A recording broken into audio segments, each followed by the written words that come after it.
Hrúturinn málþing karla og krabbamein sem haldið var í menningarhúsinu Hofi á dögunum. Áhersla lögð á fræðslu og umfjöllun þetta málefni í marsmánuði sem síðustu ár hefur fest sig í sessi sem mottu mars. Við vorum mætt snemma og náðum tali af Nonna J.M.J. sem stóð vaktina við innganginn í salinn og seldi hrútaklúta til styrktar málefninu. Sæll og blessaður. Sælvertu. Hvað þú að gera hér? Ég að selja hérna vasaklúta, þessa fínu vasaklúta til styrktar Krabbameinsfélag Akureyrar. Salan af þessum klútum gengur bara beint í þeirra sjóði. Þannig að þetta svona akureyrt fyrirbæri sem bara gaman að taka þátt í og ákvaða fyrirtæki mitt og systkini ákvaða það að leggja Krabbameinsfélaginu Akureyri lið með að útbúa þessa vasaklúta og selja og allur ákvaði bara renna eins og ég sagði áður, beinti þeirra. Við erum með stórkostlega saumakonu í fyrirtækinu í okkur. Hún sá sníða þetta, sauma og brjóta þetta upp eins og þið sjáu hvernig þetta lítur út. Þannig að þetta til fyrirmyndar í alla staði sko. Og hvernig svo salan? Hún bara fín. Það allir mjög jákvæðir sko og verður svo jákvæðara eftir málþingið. Svo eigum við eftir 15 daga í mánuðinum og stefnum á að við setjum alltaf stefnuna hátt sko, stefnuna tekin á að selja 500 klúta og vonandi tekst það og ef það skeður þá skilar það 1 milljón í vasan til Krabbameinsfélag Akureyrar. Vá, við bara hvetjum alla til að kaupa klút. Ekki spurning, allir að kaupa klút sko, þannig að, og það ekki bara hér heldur, svo kemur fólk bara í J.M.J. og kaupi klúta og svo ef það gengur ekki nógu vel þá fer maður bara út á Akurinn og gengur milli fyrirtæki og klárar að selja sko, við verðum að klára þetta. Við nutum þess að fylgjast með fyrirlesurum dagsins og upplifunin var í senn fróðleg og skemmtileg. Við fengum meðal annars að heyra í Krabbameinslæknum, eina áhrifamikla reynslusögu og karlakórinn Geysir leiddi hópsöng. Fundarstjóri var lyf- og krabbameinslæknirinn Friðbjörn Sigurðsson en við náðum tali af honum eftir að fundinum lauk. Já, ég held að það bara tekist vel, fannst þér ekki? Mér fannst það takast mjög vel. Bara hátt á eitthvað 300 manns sýndist mér sko og þessi glæsilegi karlakór. Frábæri fyrirlestrar, ótrúlega saga frá þarna bóndunum á flugumýri, fannst þér það ekki? Átakalegt. En já, þetta var mjög athyglisvert, mér fannst það vera mjög skemmtilegt og lofar góðu fyrir Krabbameinsfélag Akureyrar og Nágrennis. Ég held að Krabbameinsfélagið sé að gera virkilega góða hluti hérna. Heldur þetta verði kannski árlegt? Það hlýtur að vera. Það ekki hægt að hætta núna. Ég segi það. Þú ert lyf- og krabbameinslæknir.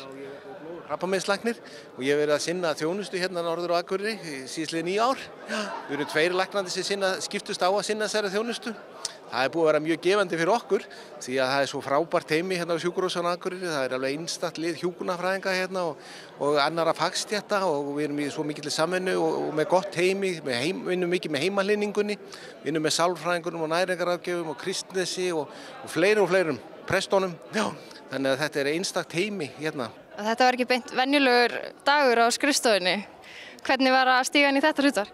Nei, það var náttúrulega bara mjög skemmtilegt og mér mikill heiður að fá að vera hérna með þessu fólki. Hvað er svona erfiðast við að vera krabbameinslæknir? Það er ekkert erfitt að vera krabbameinslæknir. Það er mjög skemmtilegt að vera krabbameinslæknir því að maður kynnist fólkinu og fjölskyldunum svo ótrúlega vel. Því miður að þá er ekki alltaf árangur, þannig við náum ekki að lækna alla. En samt reynum við að gera okkar besta og það að fá að vinna með sjúklingum og fjölskyldum er mjög gefandi fyrir okkur. Finnur þú mun á að vinna með karlmönnum eða konum? Nei, ég held ekki. Ertu að meina með sem sjúklingum? Já, sem sjúklingum. Já, nei. Jó, ég kannski ekki hugsaði nægilega vel út í þessa spurningu, þannig að kannski er svolítið munur sko. En eins og kom fram á þinginu að þá erum við eiginlega aldrei að vinna með einstaklingi. Við erum alltaf að vinna með fjölskyldu og þar eru karl og kona og oftast börn eða tengdabörn. Þannig að það er mjög sjaldan það er mjög sjaldgæft að við erum að vinna með einum einstaklingi því að það að fá krabbamein, það leggst á alla fjölskylduna. Ingimar Jónsson, bóndi á Flugumýri í Skagafirði, kom ásamt konu sinni Margréti Óladóttur og saman sögðu þau sögu sína af veikindum Ingimars. Það sem sló marga við þeirra sögu var að það tók 2 ár fyrir hann að fá greiningu á meininu eftir ítrekkaðar heimsóknir til lækna. Ingimar, þú tókst þátt í herferð fyrir Mottumars og í framhaldi af því ertu fyrirlesari hérna á málþinginu Hrúturinn. Hvað kom til að þú tókst þátt í þessu? Það kemur nú aðalega til að ég er greindur með krabbamein sem að mergæxli og er bara komin í góðan kunningsskap við hana Katrínu sem er formaður Krabbameinsfélagsins á Akureyri og svo þekki ég náttúrulega Friðbjörn sem er fyrirlesari og þau spurðu mig hvort ég gæti lýst minni reynslu vitandi það að það gekk mjög erfiðlega að greina þetta í mér og svona svolítið átakaleg saga og ég bara tók vel í það og reyndi við hjónin, við reyndum að setja þetta í orð og koma þessu á framfæri til þess að vekja menn til vitundar það að það getur verið mjög snúið að fá rétta greiningu. Ertu með einhver skilaboð til kynbræðra þinna, hvort sem þeir eru með krabbamein eða ekki? Já, ég er með það. Ef þú fer til læknis þá átt að ekki að fara út fyrir þú ert ánægður með greininguna.